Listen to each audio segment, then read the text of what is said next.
बिस्मिल्लाहिर्रहमानिर्रहीम। अस्सलाम वालेकुम स्टूडेंट, आज हम जो शेप्स में कुछ चीज़ें डिस्कस करेंगे वो थोड़ी सी पिछली शेप्स जो हमने वीडियो बनाई है उससे थोड़ी सी डिफरेंट है। जैसे आज सबसे पहले हम पैरेललोग्राम, रोम्बस एंड ट्रेपेजॉइड्स, ये तीन चीज़ें डिस्कस करते हैं। वैसे तो ये क्लास 2 के हवाले से है, लेकिन ये कि हम हल्का फुल्का, क्योंकि प्राइमरी क्लासेस के एक्सप्लेनेशन है तो मैं इसको सिर्फ स्टूडेंट, छोटे बच्चों के लिए ही एक्सप्लेन करूँगी। ये एक वास्ट टॉपिक है, इसमें बहुत सारी और एग्जांपल्स हैं और बहुत सारे इसकी टाइप्स हैं जो कि आप अगली नेक्स्ट जब ग्रेड में जाएंगे, आप अगली क्लासेस में जाएंगे, उसमें मज़ीद डिटेल से पढ़ेंगे इसको। लेकिन उसके लिए ज़रूरी है कि अभी आपका बेस जो है वो स्ट्रॉन्ग होना चाहिए। इन शेप्स के हवाले से आपको बेसिक चीज़ों का, बेसिक शेप्स की डिफरेंस, एक दूसरे में फ़र्क पता होना चाहिए कि कौन सा स्क्वायर है, कौन सा रेक्टेंगल है, और पैरेललोग्राम क्या होता है, रोम्बस क्या होता है, square and circle and sphere, 2D और 3D शेप्स में फ़र्क क्या होते हैं। इसलिए बेस बनाना बहुत ज़्यादा इम्पॉर्टेंट है नेक्स्ट क्लासेस के लिए। चलें स्टार्ट करते हैं हम। A parallelogram is a quadrilateral that has its opposite sides parallel and equal to each other. It has its anterior opposite angles equal. Interior angles जो होते हैं, इसके अंदरूनी तौर पे इसके जो एंगल्स हैं, अब आप जब नेक्स्ट क्लास में पढ़ेंगे तो आपको पता होगा कि एंगल्स कैसे डिफरेंट भी होते हैं। तो फ़िलहाल पैरेललोग्राम में देखिए, पैरेलल का मतलब ही यही होता है मुतवाज़ी, यानी मुतवाज़न, बराबर, मसावी। ठीक है। अपोजिट साइड्स यानी एक दूसरे के सामने वाली साइड्स एक दूसरे के बिल्कुल मुतवाज़ी होंगी, बराबर होंगी। ठीक है, पैरेलल होंगी, एक दूसरे के अपोजिट साइड्स। इससे इस शेप को जहन में रखें, और एक दूसरे के आमने सामने वाली अपोजिट साइड्स क्या होंगी, पैरेलल होंगी और इक्वल होंगी। ठीक है, एक दूसरे के, और अंदर के इंटीरियर एंगल्स जो हैं वो इक्वल होंगे। अच्छा, इसकी few example of a parallelogram are rhombus, rectangle and square. ये तीनों जो हैं ये पैरेललोग्राम की एग्जांपल हैं। चलें, इसमें थोड़ा सा ये इस वाली स्लाइड में आप देखिएगा कि आपको थोड़ा सा फ़र्क पता चल जाएगा पैरेललोग्राम एंड रेक्टेंगल, मतलब किस तरह। अगर हम सिंपल रेक्टेंगल देखते हैं तो रेक्टेंगल जो होगा वो कैसा होगा, ये बन गया रेक्टेंगल। ठीक है, अब मैं वापस इसको उसी शेप में ले आती हूँ। ये है आपका पैरेललोग्राम, यानी एक दूसरे की अपोजिट साइड्स जो हैं वो एक दूसरे के बराबर हैं। ठीक है दोनों एक ही चीज़ें, लेकिन थोड़ा सा फ़र्क है। आप देखें पैरेललोग्राम एंड रेक्टेंगल, ध्यान से इसको गौर से देख लें, थोड़ा सा तिरछा कर दें तो पैरेललोग्राम बन जाता है, और अगर बिल्कुल स्ट्रेट कर दें तो रेक्टेंगल हो जाता है। ओके, अब हमारे पास इसमें नंबर 1 है रोम्बस। रोम्बस होता क्या है? Rhombus is a quadrilateral with both pairs of opposite sides parallel and all sides the same length.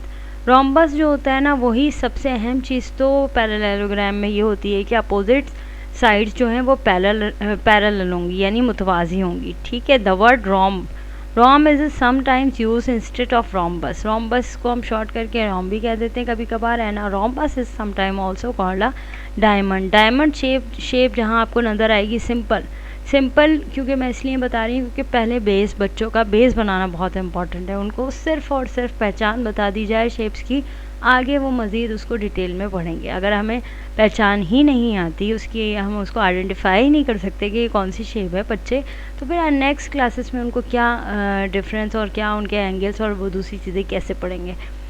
चलें, रियल लाइफ की एग्जांपल रोम्बस की क्या होती है ये देखें। कुछ डायमंड है, काइट है, इस तरह की आपको बहुत सारी शेप्स आपको नज़र आएंगी जो कि रोम्बस होती हैं। ठीक है, इसमें भी सबसे अहम शर्त क्या है कि अपोजिट साइड्स पैरेलल।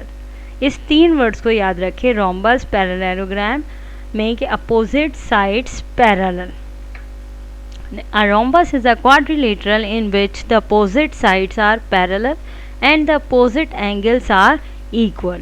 ये रोम्बस है और इसकी अपोजिट साइड्स ये देख लें एक दूसरे के बिल्कुल सामने, जो कि पैरेलल हैं। रेक्टेंगल तो आप बार बार पढ़ चुके हैं, बिल्कुल 2D शेप होती है, अब 4 साइडेड शेप होती है विद ऑल राइट एंगल्स। इसके जितने भी एंगल्स होते हैं वो राइट एंगल्स यानी 90 डिग्री के होते हैं, जबकि पैरेललोग्राम में जो अभी मैंने पिछली स्लाइड देखी थी, अगर हम इसको पैरेललोग्राम बना दें तो उसमें तमाम एंगल्स राइट एंगल्स नहीं होंगे, यानी 90 डिग्री के नहीं होंगे। ठीक है, इसमें रेक्टेंगल और पैरेललोग्राम में ये फ़र्क है। 90 डिग्री का एंगल होगा आपका रेक्टेंगल का, जबकि दूसरी पैरेललोग्राम में 90 डिग्री एंगल नहीं होगा।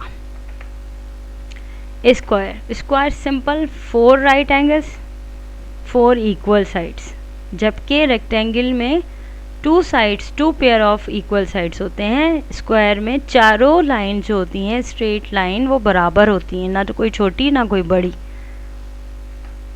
स्क्वायर रेक्टेंगल में फ़र्क बच्चों को ज़रूर पता होना चाहिए। ये देखें, 4 स्ट्रेट लाइन है, 4 साइड्स हैं दोनों में, but 4 lines are equal in square, जबकि रेक्टेंगल में 1 pair of 2 lines are equal, यानी आमने सामने की ये दोनों लाइंस जितनी, अगर 5 सेंटीमीटर है तो ये ऊपर वाली भी 5 सेंटीमीटर, और साइड्स की एक दूसरे की अगर 3 सेंटीमीटर है तो इस साइड भी 3 होगी। जबकि स्क्वायर में all 4 lines should be equal. दोनों, एक स्क्वायर और एक रेक्टेंगल में फ़र्क पता होना चाहिए। Trapezoid, a trapezoid is a quadrilateral with 1 pair of opposite sides parallel। देखें, 1 pair of opposite sides parallel। Trapezoid इस तरह की शेप होगी जिसमें opposite side 1 pair of opposite sides parallel, यानी दोनों नहीं होंगे, इसमें दोनों साइड्स पैरेलल नहीं होंगी। एक साइड जो होगी ना, जैसे फॉर एग्जांपल यहाँ पे देखें, ये वाली साइड, ये लाइन और ये लाइन पैरेलल है, जबकि ये छोटी है और ये बड़ी है। ये वाली अपोजिट साइड्स बराबर नहीं है, एक पेयर जो होगा वो बराबर होगा। ये फ़र्क है पैरेललोग्राम और ट्रेपेज़ॉइड में। Sometimes people define trapezoid to have at least 1 pair of opposite sides parallel, and sometimes say there is one and only 1 pair of opposite sides parallel। It is very important। देखें, trapezoid में हालांकि देखने में तो सारी चीज़ें एक जैसी हैं, लेकिन ट्रेपेज़ॉइड में एक पेयर पैरेलल होगा, दूसरा नहीं होगा, जबकि पैरेललोग्राम में दोनों पेयर अपोजिट साइड से एक दूसरे के बराबर होंगे। ठीक है, रेक्टेंगल में राइट एंगल होता है, जबकि पैरेललोग्राम में राइट एंगल नहीं होता, इंटीरियर एंगल्स जो होते हैं। इन सब शेप्स को जहन में रख के इसको पॉज करके आप दोबारा इसके फ़र्क को पहचान सकते हैं। ट्रेपेज़ॉइड इन रियल लाइफ में आपके पास ये एग्जांपल देखें, आप सोच रहे होंगे ट्रेपेज़ॉइड किस तरह की शेप है, तो हमारी रियल लाइफ में बहुत सारी जगहों पे ट्रेपेज़ॉइड शेप नज़र आ सकती है। आप इसको गौर से देखें और ढूंढा करें रियल लाइफ में, अपने एनवायरनमेंट में, अपने आसपास देखा करें कौन सी शेप कहाँ कहाँ कैसी शेप्स बनी हुई हैं, तो आपको खुद ब खुद इन सब के डिफरेंसेस समझ में आ जाएंगे। Thank you so much. I love to see your comments.